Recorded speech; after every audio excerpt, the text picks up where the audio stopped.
वज़ीर ख़ारजा बिलावल ज़रदारी का जो दौरा है भारत का, उसके बाद जो भारत का रद्द-ए-अमल आया तो उसके बाद अब तो बिलावल से हमदर्दी होना शुरू हो गई है।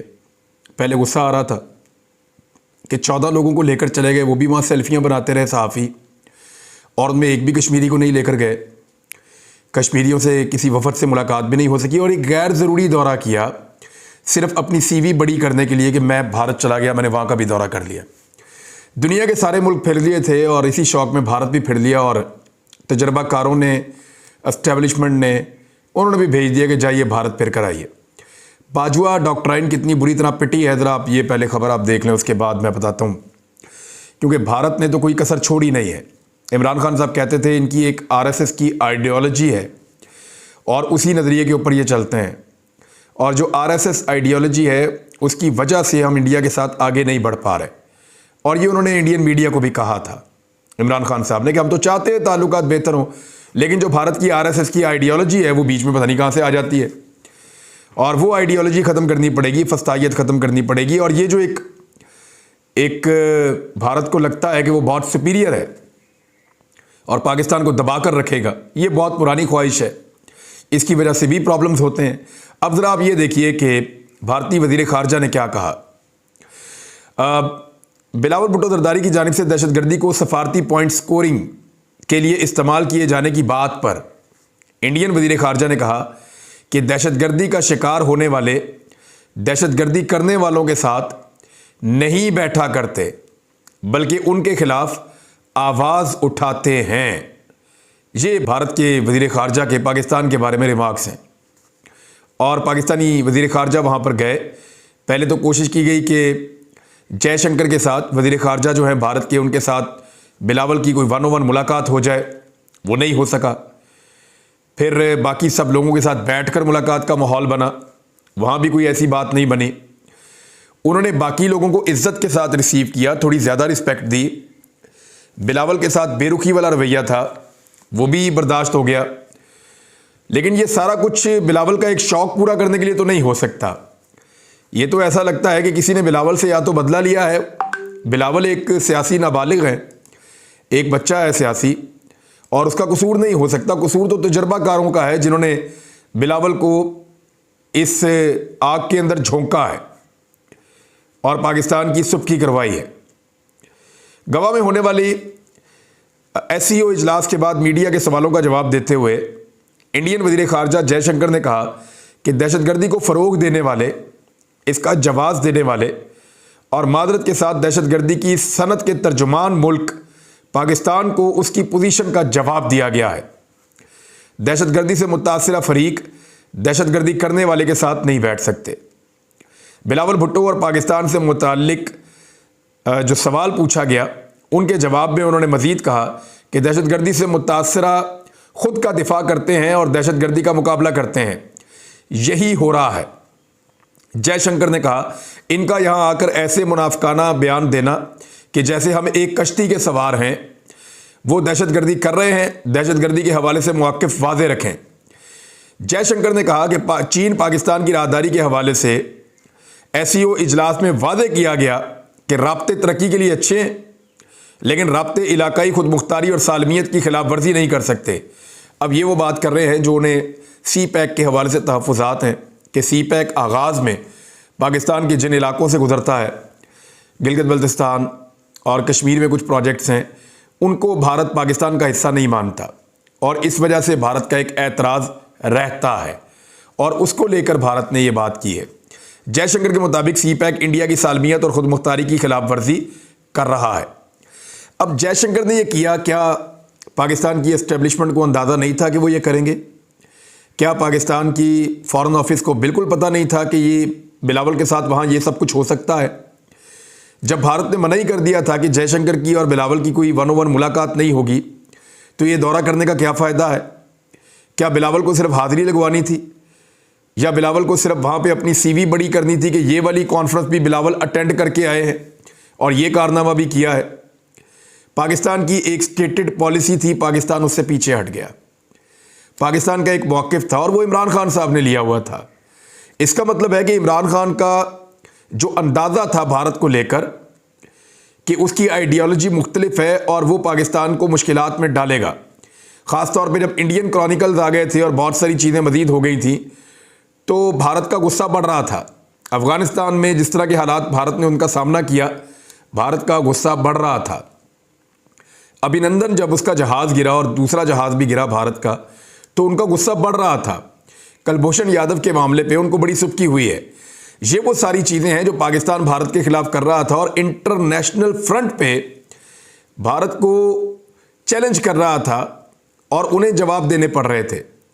दूसरी जानिब मौजूदा हुकूमत आने के बाद सूरत हाल बहुत हद तक बदली है और सूरत हाल बदलने के बाद अब बाजुआ डॉक्ट्राइन के मुताबिक बिलावल ने दौरा किया भारत का ताल्लुकात को नॉर्मलाइज करने के लिए, कश्मीर की बात किए बगैर। यानी कश्मीर के ऊपर भारत की जो बात थी वो सतही लेवल की थी और ज़्यादा डीपली उन्होंने बात नहीं की इंसानी हकूक़ की खिलाफ वर्जियों की या आदादोशुमार के साथ या कश्मीरियों का मुकदमा लड़ने की जो बात है वो उस तरीके से उन्होंने लड़ा नहीं।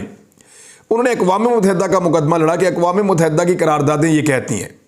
हाँ, वहाँ उन्होंने कुछ बड़ी अच्छी बातें की इंटरव्यू के अंदर बिलावल ने, और जितना उनको समझाया गया उस हिसाब से उन्होंने कुछ मुकदमा लड़ा ज़रूर, लेकिन उनकी वो कैपेसिटी नहीं है, वो तजर्बा नहीं है, वो अदादोशुमार उनके पास नहीं है, वो उस तरीके से तजुर्बाकार नहीं है जिस तरह जयशंकर है या जिस तरह बाकी वज़राए ख़ारजा होते हैं दुनिया के। तो एक नौजवान को उठा के इतनी बड़ी जिम्मेदारी उसके कंधों पे डाल दी।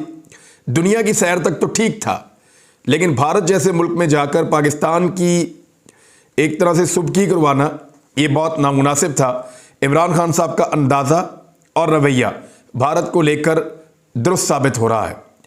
दूसरी जानिब कश्मीर के अंदर जो तहरीक चल रही है वो भी बढ़ती जा रही है। इसको भारतीय साबिक सरबराह हैं रॉ के, उन्होंने तस्लीम किया है। भारतीय मीडिया को उन्होंने इंटरव्यू दिया और ये कहा कि मकबूजा कश्मीर में आज़ादी की जद्दोजहद मकामी अफराद कर रहे हैं, इसमें किसी मुल्क या एजेंसी का कोई किरदार नहीं है। मकबूजा कश्मीर में भारतीय फ़ौज हर थोड़े अरसे बाद सुस्त पड़ जाती है। मकामी अफराद की जानिब से आज़ादी की जद्दोजहद के बाद मकबूजा कश्मीर की सूरत हाल यकसर तब्दील हो गई है और अब हालात भारत के कंट्रोल से भी बाहर जा रहे हैं। उन्होंने कहा कि कश्मीर की तहरीक आज़ादी में किसी भी बैरूनी हाथ के शामिल होने के शवाहिद नहीं हैं। मकबूजा कश्मीर में भारतीय फ़ौज के हौसले पस्त हो रहे हैं जिसे दुनिया देख रही है, जबकि कश्मीर में आज़ादी की मुसल्लह जदोजहद करने वाले भारतीय फ़ौज की निस्बत ज़्यादा होशियार और 4 हाथ आगे हैं। अब इस किस्म का जो है वो बयानिया भारत के अंदर भी मौजूद है, तो पाकिस्तान को ज़्यादा मौसर तरीके से अपना मुकदमा रखना चाहिए था। और भारत के इस मामले में जाके और मीडिया ऐसे रिपोर्ट कर रहा है, कुछ हिस्सा उसका कि मरकज़ निगाह बन गए बिलावल और सब नज़रें बिलावल की तरफ थीं। देखें, आप किसी शादी में वो लोग आपसे नाराज़ हैं और आप ज़बरदस्ती जाकर वहाँ बैठ जाएं और कोई आपको मुंह ना लगाए तो आप मरकज़ निगाह तो होते हैं, लेकिन आपकी बेइज्जती हो रही होती है अगर आप महसूस ना करें तो। कई दफ़ा आप ऐसी जगह पे चले जाते हैं जहाँ पे आपको एक्सपेक्ट नहीं किया जा रहा होता और आपकी मेहमान नवाज़ी नहीं होती, लेकिन आपका लोग तमाशा देखने आते हैं। तो ऐसी सिचुएशन बदकिस्मती से हुई है, लेकिन पाकिस्तान को नहीं जाना चाहिए था। ये पाकिस्तान की पॉलिसी थी कि भारत पहले 5 अगस्त 2019 से पहले वाली पोजीशन पे आ जाए और कश्मीरियों को उनका हक लौटा दे, उसके बाद हम भारत के साथ बातचीत आगे बढ़ाएंगे। पाकिस्तान को अपनी इस पोजीशन पर कायम रहना चाहिए था और जिस तरह बिलावल पाकिस्तान में बढ़ के मारते थे इंडिया को लेकर, कश्मीर को लेकर, वहाँ जाकर उस तरीके से उन्होंने बात नहीं की, तो इससे बिलावल की सियासत को भी नुकसान पहुंचा इलेक्शन से बिल्कुल पहले। दूसरी जानब इमरान खान साहब ने, पाकिस्तान में भी सियासत बहुत गर्म है, पाकिस्तान तहरीक इंसाफ वैसे इसके ऊपर अपनी अब सियासत भी कर रही है और वो करेंगे क्योंकि वो अपोजिशन पार्टी है। जब इमरान खान साहब कोई गलत फैसला करते थे या दुरुस्त भी करते थे तो अपोजिशन पर तनकीद करती थी। आज ये मौका मिलेगा बाकी पॉलिटिकल पार्टीज़ को तो वो तनकीद करेंगे, बिलावल पे भी करेंगे और मौजूदा इंपोर्टेड हुकूमत पर भी करेंगे। चीफ जस्टिस इदारे यकजहती इमरान खान कल से रैलियां निकालने का ऐलान कर चुके हैं। आज से, यानी आज के दिन से रैलियां निकलेंगी और ये रैलियां जो आज निकल रही हैं सुप्रीम कोर्ट ऑफ पाकिस्तान से इदारे यकजहती के लिए, ये लाहौर, इस्लामाबाद, रावलपिंडी और पेशावर में निकाली जाएंगी। लाहौर में रैली की क़यादत इमरान खान साहब ने कहा कि खुद करेंगे, वो गाड़ी के अंदर ही रहेंगे और गाड़ी के अंदर से क़यादत करेंगे। उनकी टांग के ऊपर जो है वो सूजन भी है और इस सिचुएशन में वो खुद पैदल तो नहीं कर सकते कोई काम, लेकिन गाड़ी में बैठ के वो रैली की क़यादत कर सकते हैं। पूरे मुल्क में अवाम 5.5 से 6.5 के दरमियान बाहर निकलकर अपनी अपनी यूसीज में चीफ जस्टिस के साथ इजहार यकजहती करें। फैसला कुन वक्त है, आपको निकलना पड़ेगा। सुप्रीम कोर्ट के मुताबिक 14 मई को इंतखाब होना है। हुकूमत अदालत के फैसले को नहीं मान रही।